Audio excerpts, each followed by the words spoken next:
What's up, everybody? Back with another Honkai Star Rail video, and in this one we are going to talk about should you summon for Dr. Ratio's Light Cone. Now this is very important because we actually get Dr. Ratio for free, so most of the time people go for the character and then they consider going for the Light Cone if they really like the character, if they have extra funds, whatever it may be. But this time, if you are summoning for Dr. Ratio, you don't have to summon for him, and you have the choice of going for the Light Cone instead. Now, this is where it gets a bit iffy.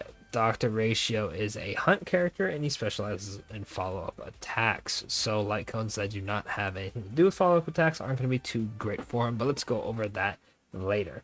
So Dr. Ratio's light cone increases the wearer's crit damage by 20%.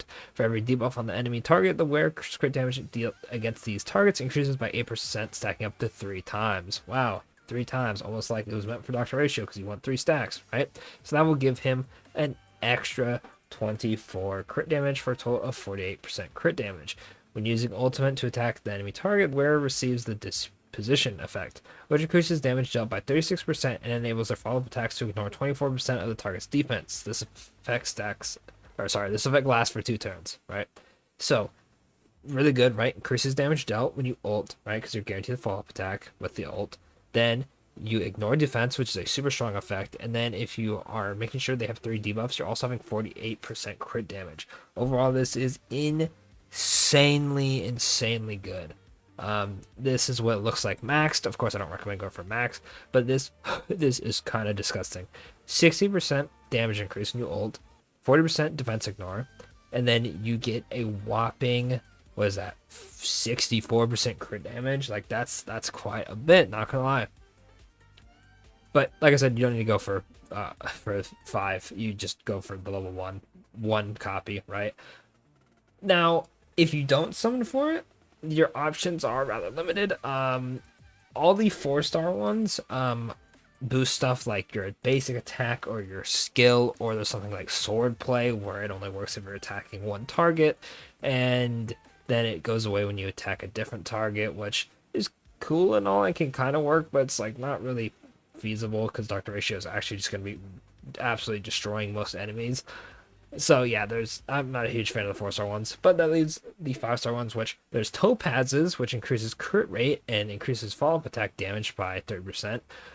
However, the last part is when you use a follow-up attack, you apply a debuff that makes other allies crit damage do more, and Dr. Ratio is the damage dealer, so that's not really too effective, so that one's not going to work out. In the Night is a super good generic hunt light cone. However, for every 10 speed that exceeds 100, the damage of the wearer's basic attack, skill, and then ult are increased, and that's not anything Dr. Ratio cares about because his main damage is going to be his follow-up attack, so you can't use that one either. Then we have Sleep Like the Dead, which actually can be usable. Increases the wearer's crit damage by 30%. When the wearer's basic or skill does not result in a crit hit, increases the crit rate by 36% for 1 turn.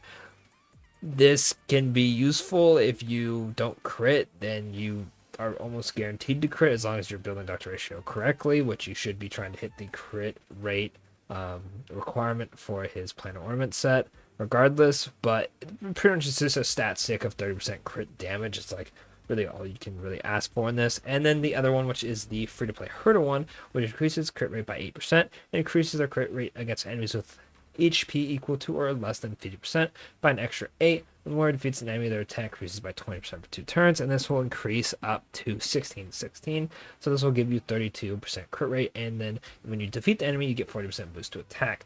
Overall, if you don't go for his main light cone, I think this one will actually be his second best in the slot. Helps you hit the crit rate ratio, so you're pretty much always critting, right? This allows you to build a crit damage chest piece, but overall, it's not even close. Oh, sorry, those are the list of the light cones. This is by far the best one for him. Honestly, I might still make this video, but I was considering making a video. Should you go for E1 or should you go for his light cone? And honestly, I feel like it's not really a competition, right? You get more crit damage and you get more overall damage from his light cone. If I make that video, I still might do it, right? But if you're watching this video, I guess, sneak peek, get his light cone. It's so much better. You're going to struggle to find a light cone that does anything near as well. Like, your option is either get the crit damage from this one, or just get crit rate and then go chest piece crit damage. With this one, you could do both. Like, you could still go for crit rate because he gives himself quite a bit of crit rate. And if you have someone like Fu Xuan, you can pretty much just get a couple good rolls in crit rate and be good to go.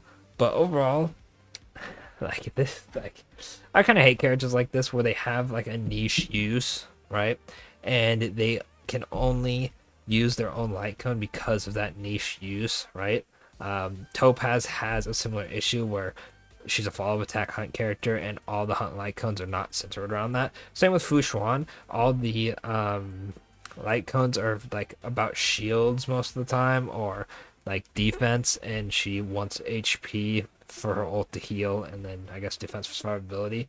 But her light cone is clearly catered to her, which, shocker, I know that's how light cones work, right? But it's really hard to make a substitute, especially for someone if you're like free to play, or you don't pull as a light cone, or you like whatever it may be. It's really hard to find a substitute, which can be a bit annoying. Overall, though, Dr. Ratio has an insanely good light cone. If you wanted to summon for Dr. Ratio before realizing he was free, I definitely recommend going for it. Do note that Black Swan is going to be the banner after this, and Kafka is also back in her light cone. I'll probably have a should you summon going up tomorrow for her. There's a lot of videos to record, right?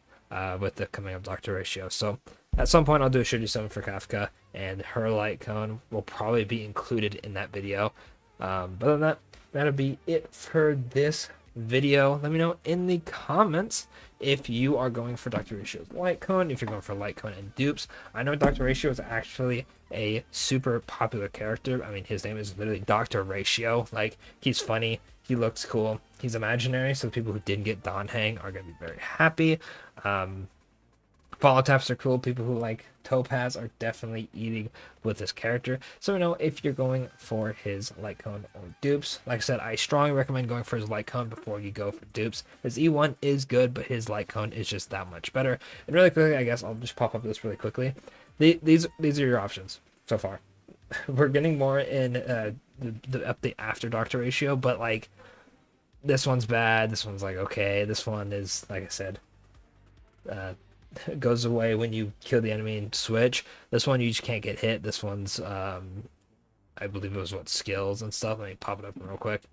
Yeah, basic attack and skill. Like, it just sucks. I'm not a huge fan. They're probably going to do this in the future. They just make characters of a certain type that don't have a good light cone, so you're almost not forced, but you're encouraged to spend for the light cone. Not a big fan, but I mean, it is what it is. Let me know what you think of that in the comments below as well. And I'll wrap it up there. Thanks for watching. Don't forget to like and subscribe. And of course, I'll catch y'all in the next video.